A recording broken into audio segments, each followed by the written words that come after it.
बोलो जयकारा। बोलो मेरे श्री गुरु महाराज की जय। श्री सतगुरुदेव भगवान की जय। श्री नंगली निवासी भगवान की जय। श्री परमहंस दयाल जी महाराज की जय। श्री सतगुरुदेव भगवान जी के प्रेमियों, हम अध्ययन कर रहे हैं श्री अद्वैतानंद सच्चिदानंद प्रकाश का, जो पावन सतगुरुदेव भगवान जी का, श्री दादा गुरु महाराज जी का पावन जीवन चरित्र से संबंधित है। सतगुरुदेव भगवान जी के कुछ विशेष सत्संग, विशेष इरशाद, कविताएं, कहानियां, उनके समझाने की विधियां, हृदय से हृदय तक अपनी बात पहुंचाने की विधि का हम पूर्ण रूप से अध्ययन कर रहे हैं। अब यह अंतिम पड़ाव में है।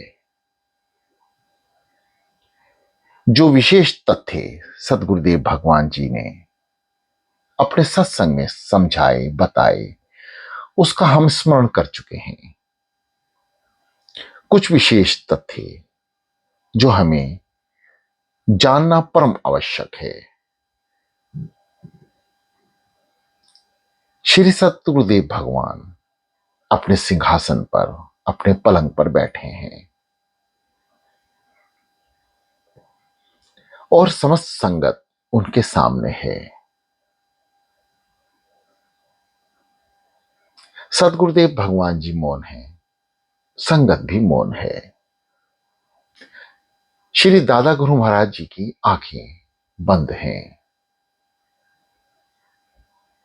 संपूर्ण मौन अवस्था में वे विराजमान हैं। कुछ देर के बाद सतगुरुदेव भगवान जी चेतन अवस्था में आते हैं और भक्तों को देखकर फरमाते हैं कि किसी भक्त ने यदि कुछ पूछना है तो पूछे। एक सत्संग के भक्त ने श्री महाराज जी से पूछा, भगवान, गुरु दीक्षा लेने से क्या तात्पर्य है? क्या यह प्रथा ही चली आई है या इसमें आत्मोन्नति संबंधी कोई विशेष रहस्य है? कृपया फरमाकर हमारी शंका को दूर कीजिए।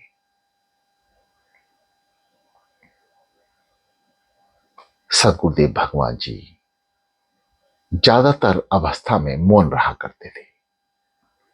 कुछ मौन रहकर ही वह कुछ फरमाया करते थे। इसके उपरांत श्री सतगुरुदेव भगवान जी कुछ पल मौन रहे और फिर सतगुरुदेव भगवान जी ने फरमाया, गुरु दीक्षा कई प्रकार की होती है, उसके अधिकारी भी भिन्न भिन्न होते हैं और लक्षण भी कई प्रकार के हैं। जैसे गुरु नानक देव जी के विषय में कहा जाता है कि उनको संत की एक दृष्टि मात्र से लाभ हो गया। श्री कबीर जी को श्री रामानंद जी के केवल मस्तक पर हाथ रखने से ही आत्मज्ञान हो गया और वाल्मीकि जी को नारद जी के मंत्र उपदेश से परम पद की प्राप्ति हो गई। इसलिए दीक्षा के लक्षण भी कई प्रकार के हैं। वास्तव में गुरु की कृपा और शिष्य की श्रद्धा विलक्षण शक्ति रखती है। जब तक कि गुरु दीक्षा ना होगी तब तक सिद्धि का मार्ग नहीं खुल सकता। प्रायः देखा जाता है कि जिनके चित्त में प्रेम, भक्ति, व्याकुलता वे सरल विश्वास है, फिर भी वह भागवत कृपा का इतना अनुभव नहीं कर पाता जितना कि शिष्य को दीक्षा से होता है। यही कारण है कि मुमुक्षुओं के लिए गुरु दीक्षा अनिवार्य है। गुरु दीक्षा शिष्य की योग्यता अनुसार 4 प्रकार की होती है।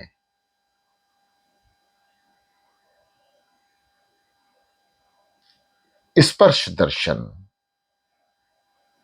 स्पर्श, दर्शन, संकल्प तथा भाषण। पहला स्पर्श। जिस प्रकार पक्षी अपने पंखों से स्पर्श के अपने बच्चों का लालन पालन करते हैं। दर्शन। जिस प्रकार कछुआ अपनी दृष्टि मात्र से अपने अंडों का सेवन करता है। तीसरा संकल्प। मछली जिस प्रकार अपने संकल्प द्वारा ही अंडों की देखरेख करती है। पक्षी, कछुआ तथा मछली के समान सदगुरु अपने स्पर्श, दृष्टि तथा संकल्प से अपनी शक्ति शिष्य में डालकर उसके जन्म जन्मों के संस्कारों को नाश कर देते हैं और अपने ज्ञान के प्रकाश से उसके अंतःकरण को प्रकाशित कर देते हैं। तब वह शिष्य गुरु की रूहानियत को प्राप्त कर लेता है। स्पर्श और संकल्प दृष्टि के अतिरिक्त एक शब्द दीक्षा या मंत्र दीक्षा भी होती है। चारों दीक्षा प्राप्त करने वाले शिष्यों में कोई ऐसे भी होते हैं कि दूसरों को भी उसी शिक्षा द्वारा कृतार्थ करते हैं और कोई केवल अपना ही उद्धार करते हैं। जैसे जलते हुए दीपक से कई दीपक प्रकाशित हो सकते हैं। इसी को परंपरा कहते हैं। स्पर्श। जैसे पारस के स्पर्श से लोहा सोना बन सकता है, पर उस सोने से वह सामर्थ्य नहीं होती उस सोने में वह सामर्थ्य नहीं होती कि दूसरे को अपने स्पर्श से सोना बना सके। वह गुण अपने ही तक सीमित रह जाता है। दर्शन। कछुए की दृष्टि मात्र से उसके बच्चे निहाल हो जाते हैं। वही शक्ति उन बच्चों को भी प्राप्त हो जाती है।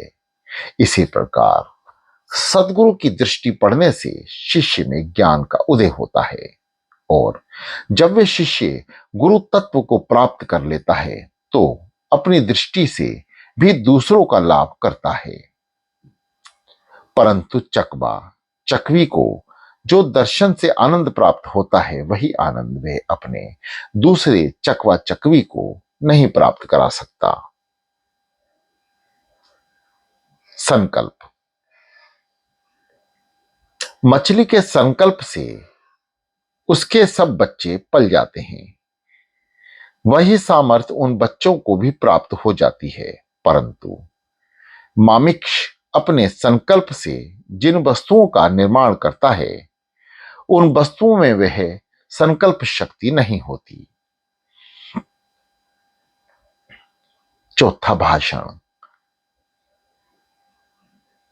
कौआ के बीच पला हुआ कोयल का बच्चा भी कोयल का शब्द सुनते ही ये जान जाता है कि मैं कोयल का बच्चा हूं। फिर अपने शब्द से वही बोल उत्पन्न करने की शक्ति उसमें आ जाती है।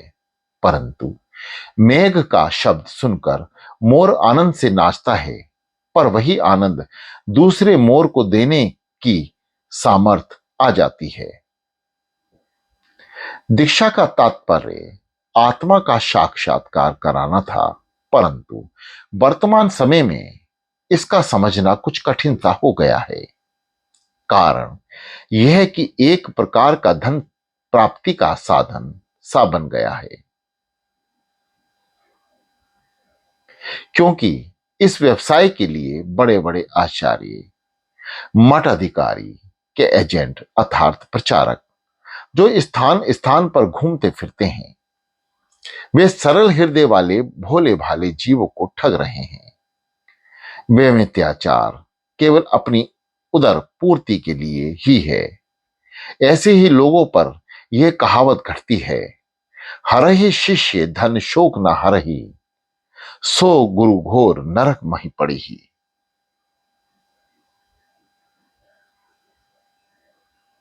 श्री परमहंस महाराज जी फरमाते हैं, यदि कोई तुम्हारी बातों की देख रेख या परख करता है, कोई खोट या दोष निकालता है, तो तुम्हें इससे हर्षित होना चाहिए, क्योंकि वे दर्पण की भांति तुम्हारे सन्मुख तुम्हारे कुकर्मों को दिखलाकर तुमको उनके सुधार का समय देता है।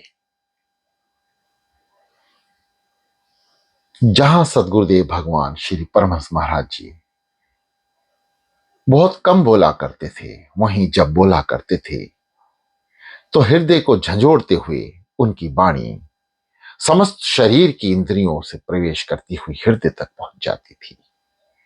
उसी कड़ी में सदगुरुदेव भगवान जी ने एक बार फरमाया कि कामयाब जिंदगी कैसे हो सकती है। जिस शख्स ने जिंदगी में 9 बातें गुजारी हों, समझो कि उसकी जिंदगी कामयाब गुजरी। सदगुरुदेव भगवान जी ने अपने मुखारबिंद से उन 9 बातों का वर्णन किया, जिसमें पहले, जिसने अमन और चैन की जिंदगी बसर की हो। दूसरा, जिसका ज्यादा वक्त प्रसन्नता में बीता हो। तीसरा, जो प्रत्येक वाणी के साथ मोहब्बत रखता हो। चौथा, जिसे विद्वान लोग इज्जत करते हों और जिसके साथ बच्चे स्नेहबद्ध रहते हों। पांचवा, जिसने अपना ताक यानी तख्शा भर लिया हो और सभी काम खत्म कर लिए हों। जिसने अपने जन्म से लेकर आज तक दुनिया को बेहतर बनाना चाहा हो। सातवां, जिसने कभी दूसरों की खूबियों को महसूस और उसे जाहिर करने में संकोच ना किया हो। आठवां, जो दूसरे की बेहतरीन बातों पर नजर रखता हो और अपनी बेहतरीन चीजों को दूसरे को देने में कोई हिचक नहीं करता। नौवां, जिसकी जिंदगी ऐसी गुजरी हो कि उसकी याद से दूसरों के दिल में जोश पैदा हो और उसकी याद लोगों के दिल में हमेशा ताजी बनी रहे। सदगुरुदेव भगवान जी फरमाते हैं, इंसान को बुद्धिमान होने की कोशिश करनी चाहिए, क्योंकि बुद्धिमान ही अपनी बुद्धिमता से दूसरों की मदद कर सकता है। मुरीद को चाहिए कि ऐसा कोई कार्य ना करे और ना ही ऐसा कोई वचन कहे जिससे उसके पीर के दिल को चोट पहुंचे। इससे जोश मोहब्बत में तरक्की होती है और अपने गुरु में लीन होने का मुकाम जल्दी हासिल होता है। प्रत्येक मनुष्य और वस्तु में चाहे कुछ भी दोष क्यों ना हो, लेकिन उसमें जो देवी गुण मौजूद हैं उस पर नजर अवश्य रखें। तुम्हारा शरीर बतौर सवारी या घोड़े का है जिस पर तुम सवार हो, इसलिए इसके साथ अच्छा सलूक करना चाहिए। इसकी ताकत से ज्यादा काम नहीं लेना चाहिए। बोलने से पहले देख लेना चाहिए कि मेरा वचन मीठा और सत्य है या नहीं। शब्द रत्न अनमोल है, जो कोई जाने बोल। हिया तराजू तोल के पीछे मुख से बोल। किसी आदमी पर मलिकाना हक ना समझो। हो सकता है कि तुम्हारे कर्मों की बदौलत तुम्हारी मनोवांछित चीजें छीन ली जाएं। यहां तक कि वे लोग जिससे तुम लगाव रखते हो तुमसे जुदा हो जाएं। शान खुदा के लिए ही है। तमाम बड़े कार्य उनके हुक्म से होते हैं और अंजाम पाते हैं, अतः अहंकार फिजूल है। कुदरत के नियम जानने की कोशिश करो और जब इसका इल्म हो जाए तो अपना जीवन उसके मुताबिक कर लो। निजी लाभ की कोशिश में फना होने के बाद अपने शुभ कर्मों के नतीजे देखने की इच्छा कायम रहती है। जो शख्स अपनी मदद का एहसान दूसरे को जताना चाहता है वे मदद मिथ्या हो जाती है।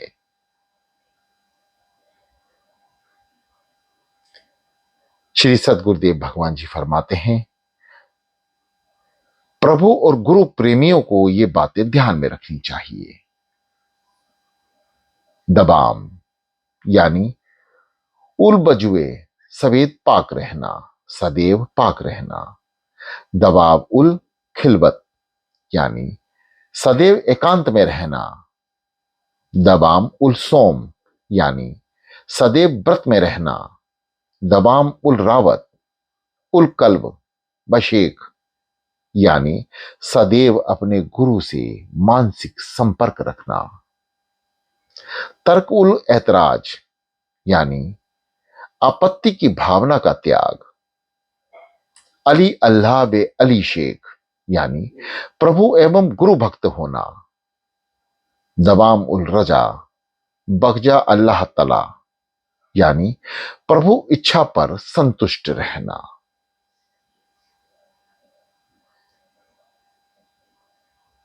श्री परमहंस महाराज जी फरमाते हैं, बिना मांगे अधिकारी को जो दान दिया जाता है वे उत्तम दान है।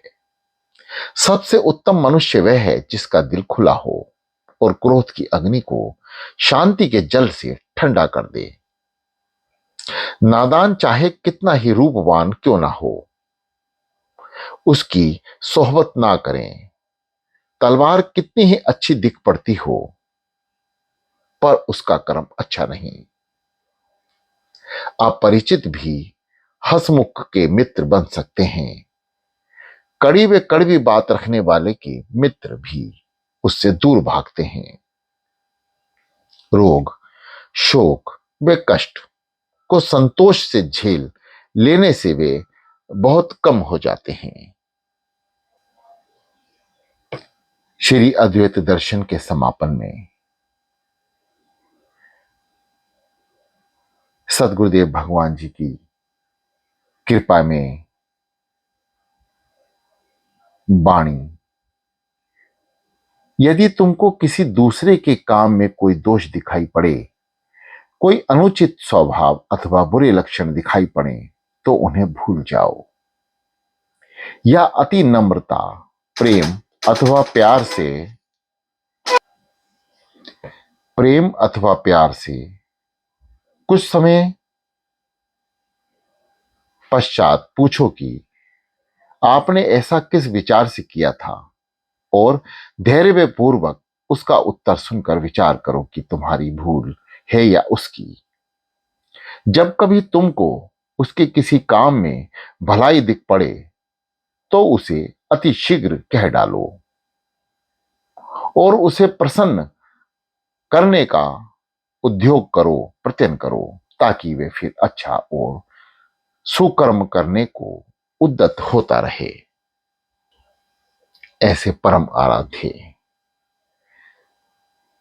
के श्री चरणों में बैठकर हम अपने जीवन को सफल बनाते हैं, उनको याद करते हैं, उनका एहसास करते हैं, उनकी वाणी द्वारा, उनके इरशाद द्वारा। बोलो जयकारा, बोलो मेरे श्री गुरु महाराज की जय।